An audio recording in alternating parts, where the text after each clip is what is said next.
Dear students, IIT JEE mains 2018 का एक question number 9 जो कि आइसोमेरिज्म पर बेस्ड है, it's a very good question, जिसमें कहा गया है consider the following reaction and choose correct statements. इसमें कॉम्प्लेक्स स्पीसीज है टेट्रा अमीन डाइब्रोमाइडो कोबाल्ट 3 आयन का रिएक्शन होता है ब्रोमाइड आयन के साथ में और एक प्रोडक्ट बनता है ट्राइअमीन ट्राइब्रोमाइडो कोबाल्ट 3 बन जाता है। और इसको लेते हुए ये 4 ऑप्शंस दिए, इनमें कौन कौन से ऑप्शंस सही हैं उन पर हमें डिसाइड करना है। ओके, तो देखिए स्टूडेंट्स, कॉम्प्लेक्स है यहां पे cobalt,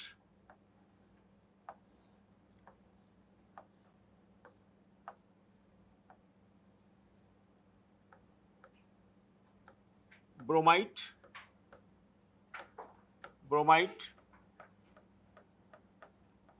NH3,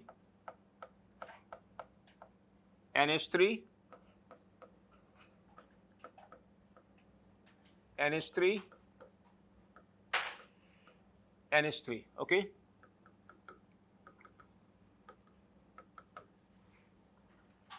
The given complex, students, reactant complex species can be expressed in 2 configurations. One is cis and other is trans. Okay. Cobalt,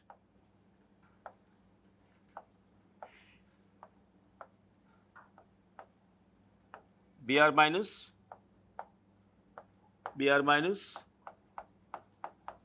NH3,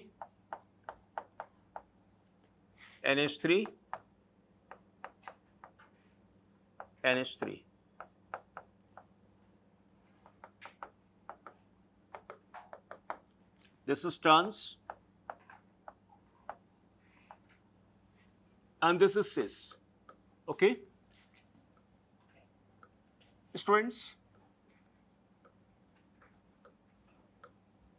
bromide के साथ इसकी रिएक्शन होती है और यहां से एक अमोनिया लिगेंड बेसिकली क्या होता है, रिमूव होता है।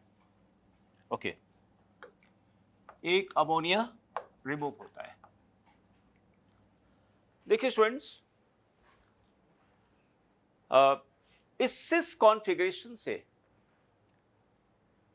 जब रिएक्शन हम कराएंगे, यानी ब्रोमाइड को ऐड कराएंगे, तो ब्रोमाइड को 2 तरीके से यहां पे प्लेस किया जा सकता है। और एक तरीका यहां पर यह है कि जो थर्ड आने वाला ब्रोमाइड को इस तरीके से रखें कि तीनों ब्रोमाइड सिस पोजीशन पर हो जाएं, ठीक है ना। और एक तरीका यह भी हो सकता है कि अब इन 3 ब्रोमाइड में 2 ब्रोमाइड ट्रांस पोजीशन पर हो जाएं। तो देखिए यहां पे एक पॉसिबिलिटी स्टूडेंट बन सकती है यहां पे cobalt 2 Br minus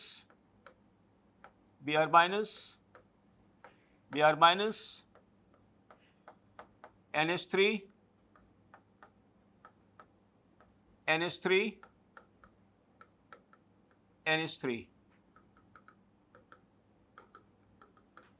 This is cis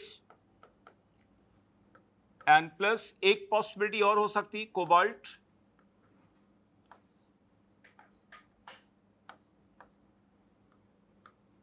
Br minus,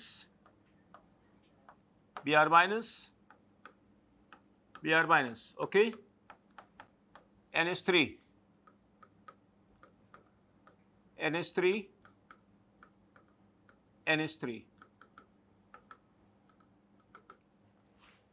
यानी गिवन कॉम्प्लेक्स स्पीसीज अगर सिस पोजीशन पे है, अगर सिस कॉन्फ़िगरेशन है, तो इससे 2 और बन सकते हैं सिस और एक बन सकता है स्टूडेंट ट्रांस। ओके, लेकिन अगर given species, given complex species अगर ट्रांस पोजीशन पर है, तो स्टूडेंट देखिए यहां पर क्या होगा, addition of bromide and removal of NH3। Now students, इन दोनों ब्रोमाइड के रिस्पेक्ट में चारों अमोनिया आइडेंटिकल पोजीशन पर है, इसलिए स्टूडेंट्स यहां पर एक ही कॉन्फ़िगरेशन बन सकता है, Br minus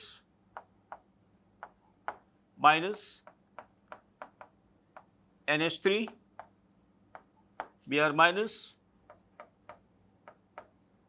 NH3, NH3. Okay. Now come to the question. Okay. देखिए पहला statement, two isomers are produced if the reactant complex ion is a cis isomer. सही है, देख पा रहे होंगे आप लोग. अगर रिएक्टेंट स्पीसीज अगर सिस में है तो दो आइसोमर बनेंगे. Next, two isomers are produced if the reactant complex ion is trans. गलत हो गया, आप देख पा रहे होंगे. अगर रिएक्टेंट ट्रांस में है तो दो नहीं बनेगा, एक ही बनेगा. ओके, तो ये गलत हो गया students. Next, only one isomer is produced if the reactant complex ion is a trans. सही है. देखिए रिएक्टेंट स्पीसीज अगर ट्रांस में तो एक ही बनेगा. नाउ अगला, only one isomer is produced if the reactant complex ion is a cis isomer. गलत हो गया, क्योंकि अगर ये सिस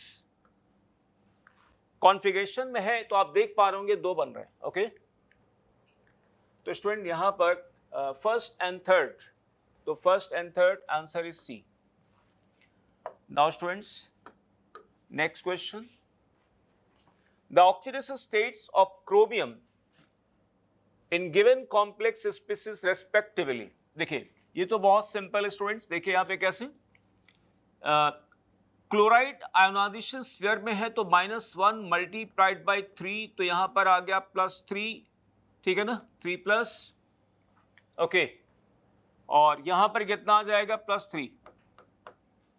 यहां पे student benzene is a neutral ligand, chromium का ऑक्सीडेशन स्टेट 0. और इसको मैं एक्सप्लेन करता हूं. देखिए कैसे, potassium, chromium, Cn whole twice, O whole twice, oxido, O2, NH3. Okay students, it's a very good question for determination of oxidation state in this complex. Okay, तो सबसे पहले हम लोग क्या करेंगे स्टूडेंट्स, ये देखेंगे कि फॉर्मूला किस कन्वेंशन में लिखा है, ओल्ड या new. So this formula has been written in old convention because यहाँ पे सबसे पहले नेगेटिव लिगेंड फिर न्यूट्रल लिगेंड. ओके, तो देखिए यहां पर कितना आया, +1 × 2, दिस इज व्हाट 2-, इस पे चार्ज 0 है स्टूडेंट्स. अब देखिए जो O2 ये लिखा हुआ है, O2 ये हो सकता है डाइऑक्सीजन भी हो सकता है, सुपर ऑक्साइड भी हो सकता है, पेरोक्साइड भी हो सकता है. हमें चेक करना है क्या होगा. ये ऑक्साइडो है तो यानी -2 × 2, -1 × 2, राइट. अब हमें चेक करना है कि स्टूडेंट्स कि डाइऑक्सीजन ये न्यूट्रल होगा या एनायनिक स्पीसीज होगा. देखिए अगर ये O2 जिसको हम अगर O2 न्यूट्रल अगर होता तो अमोनिया के बाद आता, क्योंकि ओल्ड कन्वेंशन में फॉर्मूला लिखने का कन्वेंशन ये है कि किसी भी सेट ऑफ लिगेंड में जब हम लिगेंड्स को लिखते हैं तो लिगेंड का अल्फाबेट हम ऑर्डर फॉलो करते हैं. लिगेंड के सिंबल का अल्फाबेट को फॉलो करते हैं. जैसे ये न्यूट्रल है ना, तो इस न्यूट्रल लिगेंड का पहला लेटर क्या है, N है. ये न्यूट्रल लिगेंड अगर है तो सिंबल क्या हुआ, O हुआ. तो देखिए अल्फाबेट में MNOP, तो N के बाद O आएगा. तो अगर ये 0 होता तो अमोनिया के बाद आता. इसका मतलब स्टूडेंट ये हुआ कि यहां पर ये 0 नहीं है. या तो -1 होगा या तो -2 होगा। चलिए पहले -1 से ट्रेस करता हूं स्टूडेंट्स। अगर स्टूडेंट देखिए इसको अगर -1 ले लिया, -1 ले लिया, यहाँ पे -2 इंटू 2 ले लिया, यानी 4 हो गया, 5 और 5 2 7, 7 माइनस हो गया, तो यानी क्रोमियम की ऑक्सीडेशन स्टेट बेटा कितनी होगी यहाँ पे 5। अगर क्रोमियम का ऑक्सीडेशन स्टेट 5 है तो ये -1 सही है, क्योंकि यहाँ -2 आ जाएगा। अगर हम इसको 6 लेंगे स्टूडेंट्स तो ये सही आएगा, ठीक है ना। तो आप देखिए स्टूडेंट्स, क्रोमियम की ऑक्सीडेशन स्टेट 2, 3 एंड 6 होती है। अब चेक करिए स्टूडेंट, ठीक है ना। तो ये बेटर जाएगा स्टूडेंट, यहाँ पे -2 होगा, ये मैच करेगा। देखिए यहाँ पे 3 0 और यहाँ पर हमने क्या निकाला, यहाँ पे 6। देखिए 3 0 4 गलत हो गया, 3 गलत हो गया स्टूडेंट्स, गलत हो गया, ये सही है, 3 0 and 6। Okay, so students, these two questions have been left by mistake in PYQs, ठीक है ना। तो ये 2018 की स्टूडेंट क्वेश्चन है, very good question. Okay, thank you students.